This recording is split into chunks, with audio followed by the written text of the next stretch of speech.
Welcome to today's Christian Music live radio interview broadcast. And I'm your host, Gene Schmidt. I will be interviewing artists around the country who are part of the Christian music organization, CSMI, Christian Songwriters and Musicians International. All right. Thank you for tuning in to today's Christian music. I'm honored to have Camille Harris on the show. Welcome, Camille. Thank you. Blessed to be here. She's been an artist for many years with CSMI and has a very amazing musical legacy and journey.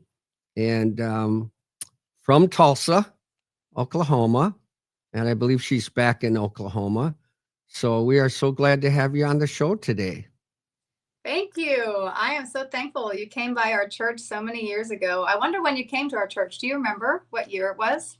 I came there probably in the early 2000s, mid or 2000 and maybe between 10 and 12. Okay. And I enjoyed coming there. And you were very active with Haley with music. Mm-hmm. And so why don't we do this? Tell us a little bit about your coming to the Lord and then how you got involved in Christian music. Well, I have a massive testimony. I got saved at 3 years old. So that's a pretty big deal. You're supposed to laugh. Anyhow, I was raised in a Christian family. My dad was helping with different churches. We went to Africa as kids, went there for 9 months and lived there, which was pretty awesome. Almost got killed on Christmas Day, but they didn't make it to the city. We were in where was it? Where I'm blanking right now where we were. Sierra Leone. It's Freetown, Sierra Leone. So that was a great start to our lives. And I was around the little kitchen. My dad had, not kitchen, but the living room little table. And my dad had family devotions with us, which I think is so important for families to do. I'm trying to encourage one of my siblings to start doing something like that with her kids, because I was watching The Way of the Master with Kirk Cameron and I'm blanking now on his name, but Ray Comfort. And they said to just do 15 minutes a day with your kids, of just prayer and reading the Bible, nothing too crazy, nothing too long. Don't hold them forever, just so they have a good experience. And so in that time, they didn't know I was old enough to get saved. And I just prayed myself into the kingdom. Said, Jesus, come into my heart, forgive my sins. I want to go to heaven or something. And then I jumped up on the couch and I said, I'm a Christian now, Daddy. And and that was at 3 years of age. At 3 years old. So your kid is not always too young to understand. Wow, that's impressive. About God. And I truly, I may have always been kind of older than my age. My dad's neighbor said, she put me in 2 little lawn chairs. I was in a lawn chair and there's one next to me. And they put a little radio on a table next to me. And she said, I tuned the thing past all the rock stations and everything to classical music. And I just sat there listening, so that was kind of fun. But, so maybe I was a little bit beyond a 3-year-old. I don't know, but able to comprehend. And so I count that as my salvation experience. And then I got baptized at 8 years old at summer camp. But I don't know how serious I knew it was or wasn't. I got rebaptized at 21 years old. And that was a very emotional experience. I felt the Lord tell me to get rebaptized. And me and my little sister, Rayma, I'm one of 8 kids. So Rayma and I both got baptized the same day. And it was just very special. And I'm thankful to have a Christian heritage. And I was just telling someone at church last night, because I'm helping with the kids now, which was really cool. They just asked me to start helping with choreography for Easter for a little song. And I just told this kid who had read through the picture Bible 3 times, I'm like, you are awesome. Keep doing that. Read it to your siblings, but also get into the real Bible. Now he knows all the stories, and that's amazing. But now I hope he'll start reading the whole Bible every year, 3.5 chapters it takes. But that reading the Bible, I think, really kept me out of the rebellion stage, because I read it 4 times by the time I was graduated from high school, 18. Wow, awesome. I'm very thankful. And then how did you get started in Christian music? Like what started going on in your heart and life to get involved in that? In music in general and then Christian music? When I was 10 years old, my dad brought home a little a little classical guitar from the pawn shop, a little mini guitar that could fit my hands. I still have it. The tuners are messed up, so I really need to go take it into somebody to fix it. I'd love to produce a whole kids line of those because I think they're such a great way to get started. I almost tried to buy one on Facebook the other day because it was like, they're so great.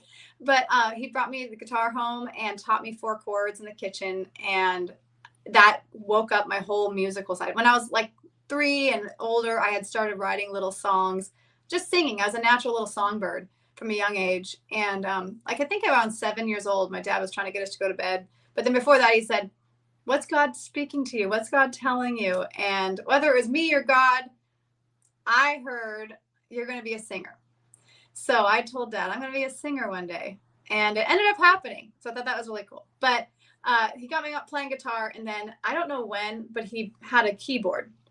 And he showed me just the scales, just the A, B, C, D, E, F, G, just the 1 through 5, you know, all the way up. And so I would go frontwards and backwards. And that's pretty much all I knew for years.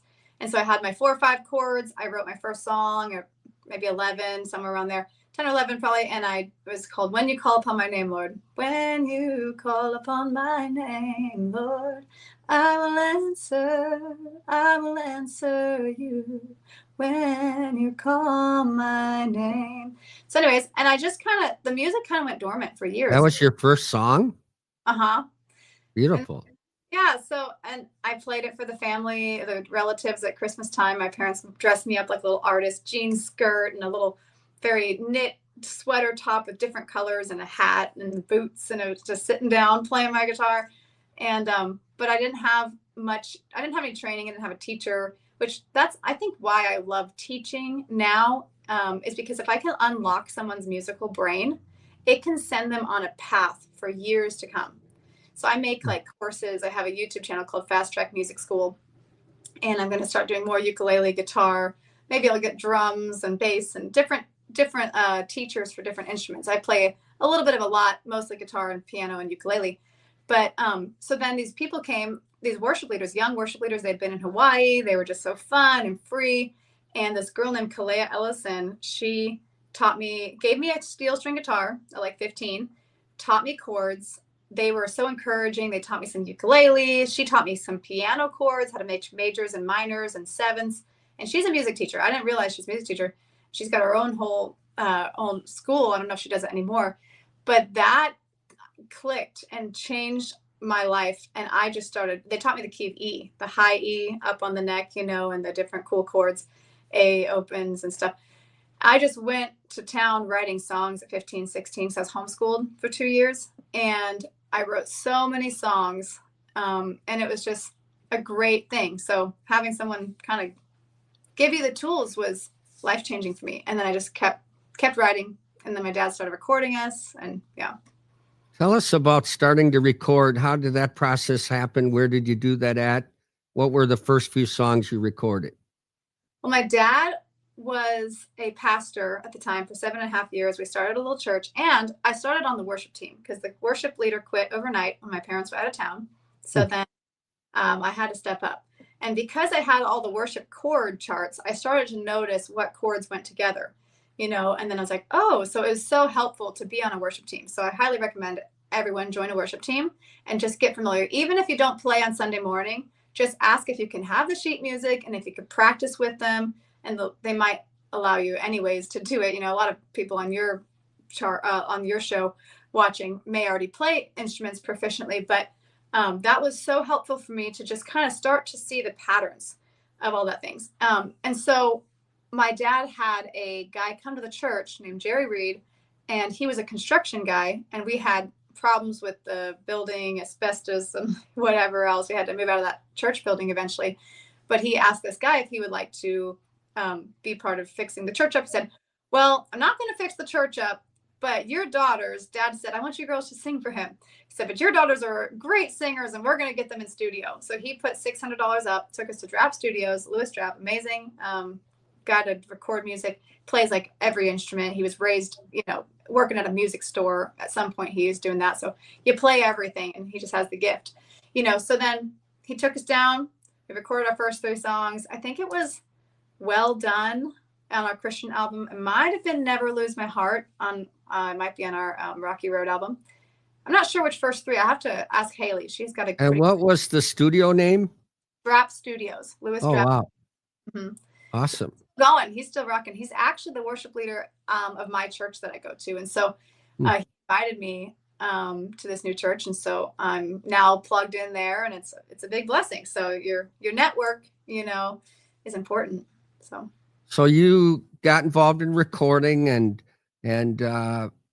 you've had some pretty huge successes on YouTube with some of your music.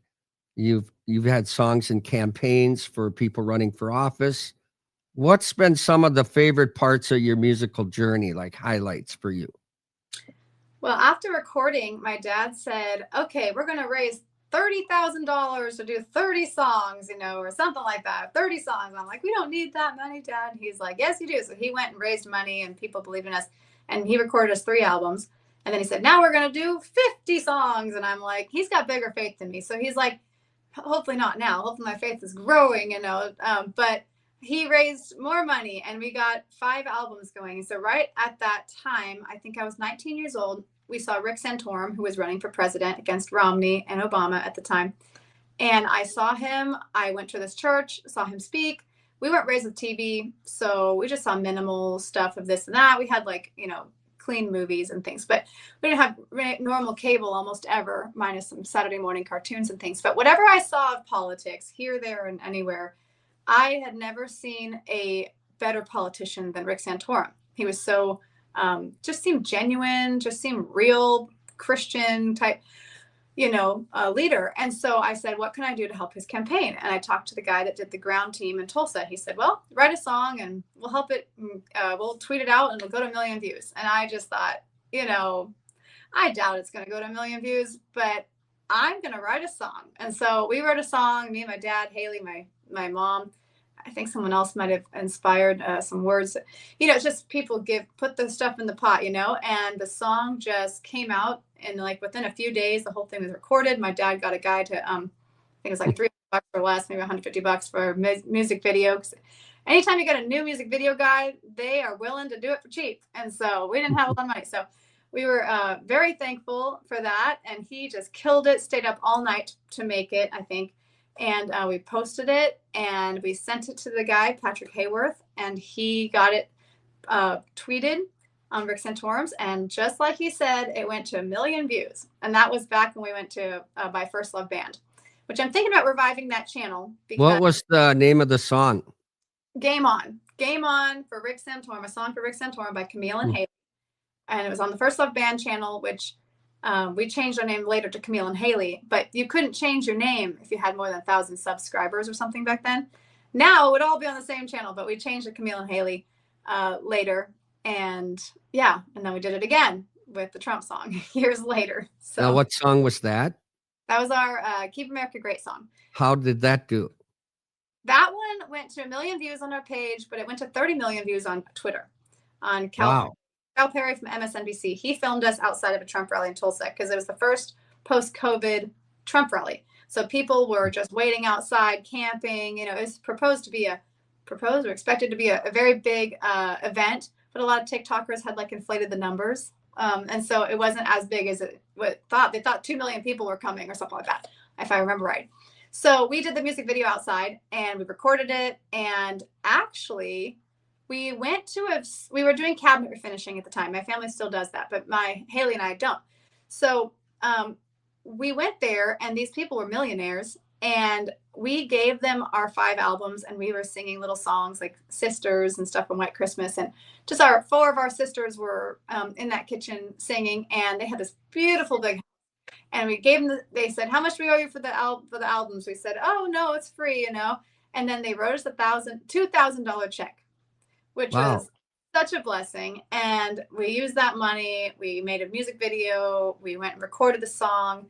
And then we had a certain amount of time off work. And after the whole thing, I calculated the time off work plus all the costs of everything. And it was about $2,000. So that's totally God's hand, I believe, and then it went to millions of views. Other places, this guy, Mark K, did a cover video reaction. That went to 1 million views. China uploaded it on Billy.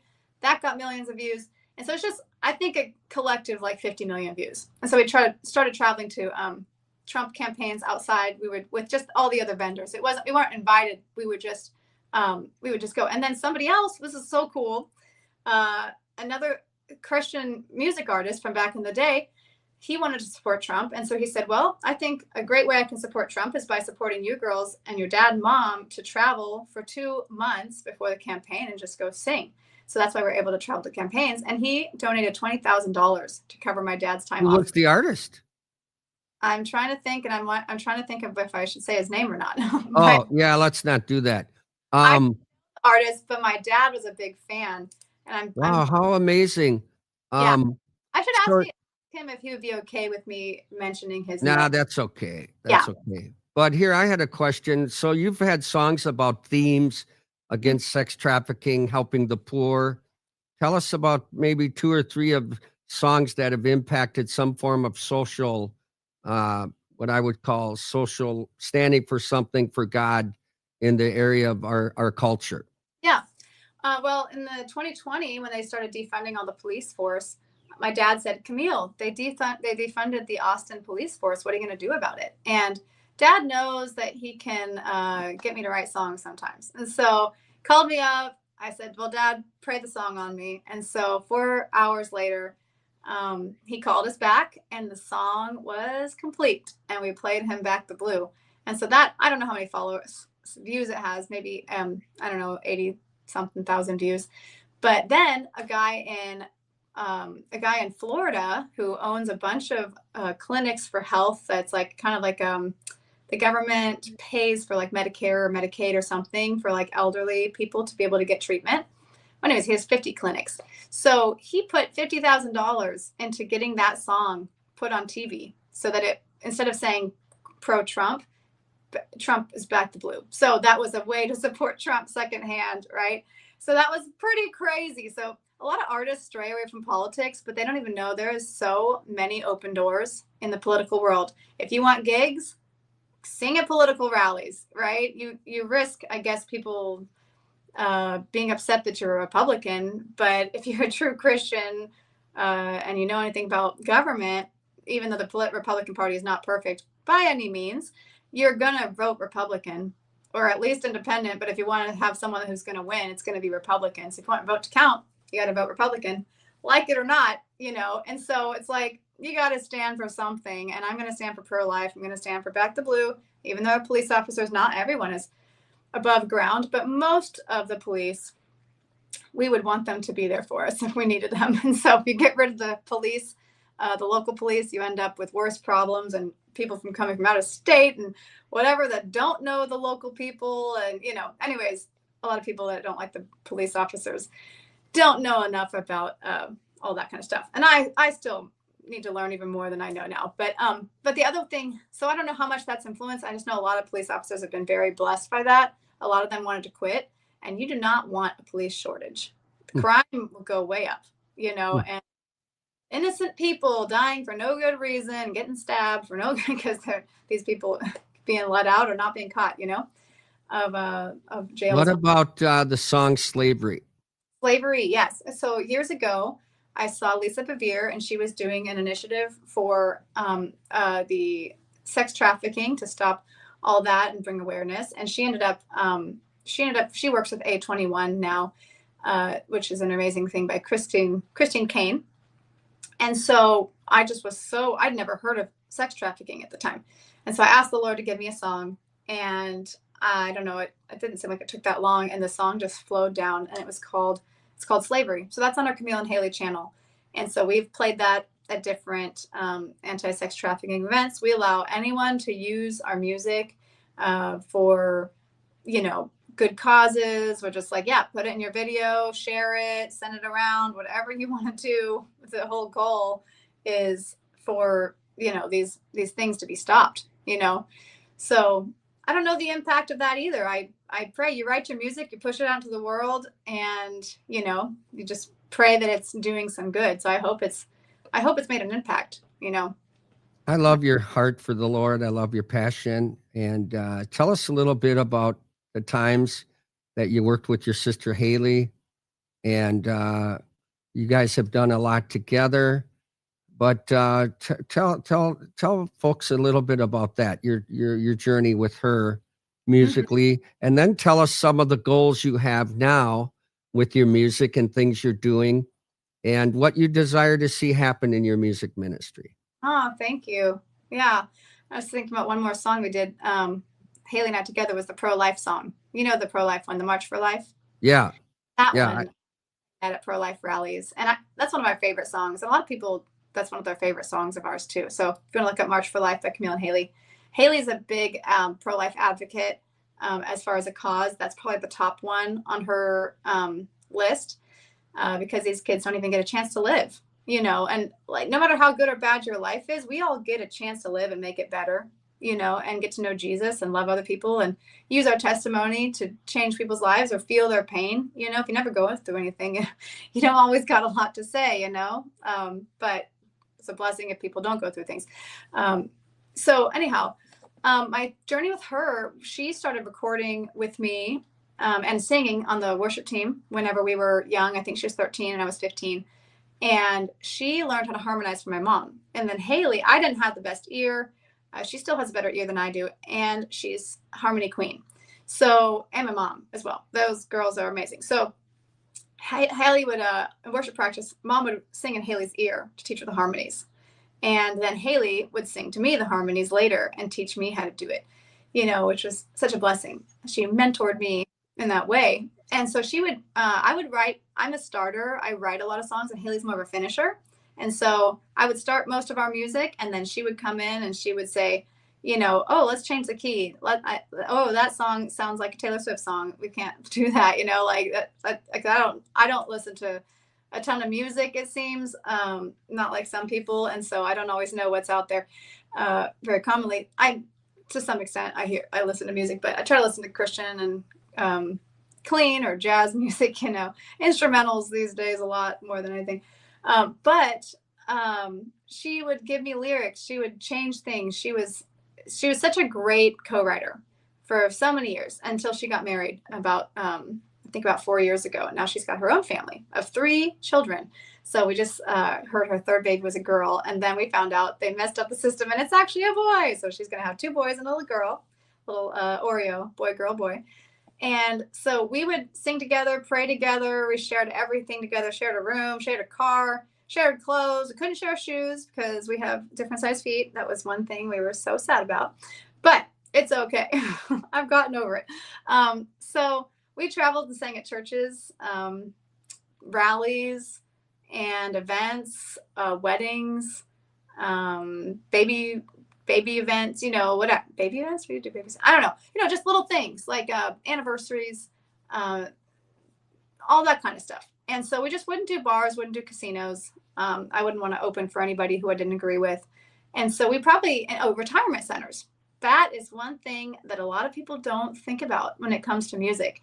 Retirement centers have a budget. They have a music budget, Hmm. and it's a great place to grow and to bless people. I literally, on my calendar today, was book a retirement gig because it's Hmm. one local they're desperate for people, and they'll pay like $75 to like 125 or $300 for like a really unique thing, like if it's like a special holiday and they want it like save up some money for like Valentine's Day or Christmas, you know, but they're just every month thing. And so those things really sharpen you and keep you in front of people. And yeah, they're a big blessing because they love the music, you know. And so I love that. So, Camille, tell us, we got about 4 or 5 minutes left. Tell us your goals now, what you want to accomplish, and where you want to go with your musical journey. yeah, well, I just got Logic finally after all these years. So I really would love to start producing my own music. So that'll be a future or soon goal. I've started to learn how to use it, but it's quite complicated. I've gone to the studio for most of my time. So I'd like to do that. I've always wanted to use my voice and my music and my platforms to raise money and awareness for godly causes and to ease human suffering and give people a chance at life. And so I'd like to become a lot more involved in the pro-life movement. Yeah, for sure. The sex trafficking, anti-sex trafficking things. And as much as possible. I would love to use my voice to even more things. Hunger. I'd Well, like. you know what I'm going to do? I'm friends with the head people of Nehemiah Alliance, Oh, the event prayer events this fall wow. at Washington, D.C. Mhm. And so I'm going to connect you with a gal because I don't think they have anyone in Oklahoma representing them, and tell them about your music. But I feel very good about that. And so your goals are to continue writing, correct? Continue. And And I have so many songs now. My sister and I did 6 albums together. When she got married, I did a 7th album on my own, just home acoustic, a lot of Christian songs. And then I have probably 2, 3 albums unrecorded, and I have a lot of songs to finish. I might even have more than that. So I want to do all that. And as I was telling you earlier, I'm all into the natural health. So I'm doing the Amazon yep, store now. Just figure that we'll out. let everyone know ahead of time. We're going to do a show we have not done on health products for Christian musicians. And I think it's needed, and we will do a show on it. I was literally indoctrinating Jean just before this. All my display of natural health products changed completely to non-toxic as far as all my beauty, all my hygiene, everything. I'm trying to get to natural fiber clothing, all these things, because we don't really realize what's affecting us. And so I'm big into health and fitness now because I gained weight. I'm losing it. And I didn't even want to be on video for a while because I was like, whoa, I don't look like myself, you know. So I was saying, I know Gene can't believe it, but he wasn't here to see. But so I'm just like, this is important to take care of your health because I'm 34 now, so it can your body changes as you get older, you know. And so I'm rebounding, I'm jump roping, I'm having a lot of fun learning all these routines and all the things that you can do that are really fun. Choreography with those things sometimes are just workouts that I didn't know existed. So I jump instead, and I follow another girl that does jump ropes and another guy. So that's a YouTube channel. So anyhow, so I'm interested in all that, and I'm starting my music school online, Fast Track Music School. And I started my Patreon for that. So I think I'm just going because one day I want to have a family and a farm, and so I might not be able to travel as much as I'm able to right now. Mm. And I want to be very able to make money from home, but also influence from home, all of it, you know, and probably raise up other artists, worship leaders. I'd love to start modest clothing lines, things like that. So I've got a lot of things I'm thinking about, but I'm super learning about the natural health right now, and you know, doing Asian squats, you know, primal squats, good for your mobility. So all these like things I had no clue about, even if they're just like, whoa, there's a world out there I didn't know existed. Where And can people find your music at now? CamilleHarris.org is my hub for everything, or Okay. Camille.com. And you can find me on everywhere. I have a link tree to everything, but Camille Harris is my Instagram, and I'm on Facebook and TikTok and all the things. And so I'll be building up all those channels. I have my 2 things. I was talking to Jean. I was like, okay, should I mix all the health and music or separate? I had just been praying that day because I'm praying in the spirit, praying in tongues an hour a day, trying to up to that, you know, or more sometimes, but usually less. But it's changing my life. And he said, nope, do 1 channel for health and fitness, 1 channel for music and ministry. Don't do more than that. You'll swamp yourself. And then just have 1 website, and then you can send all the things there. So it's like, wow. So Jean is led by the Spirit. It seems so obvious now that I think about it, but I needed the wisdom. And I really appreciate your care for me, my family, my life. You can always count on Jean's call however many times a year to just check in on all of us. And I'm sure you're doing it for many, many people. I don't even know how you do it. I just tell my dad, like, Jean is an example of a faithful person, you know, that's using just like you're just like right what you're at. It's like almost like you're using your full capacity. You know what I mean? And more than that, but like, I'm amazed. I'm very, very thankful for your life. You're very inspiring. So Thank you. Well, it's been an honor to have you today. And I love the passion you have, and I love the goals that you have. And I'm going to let everyone know down the road, we will do a show on health and fitness for Christian artists. So thank you so much for joining us on today's Christian music. God bless you. And we appreciate all you do. Thank you. God bless you. Bye-bye, everybody. Thank you for listening to today's Christian music broadcast. We are an outreach of CSMI, Christian Songwriters and Musicians International. If you would like to be part of this broadcast, please email us at cwnnashville@gmail.com or go to our website, www.csmimusic.org.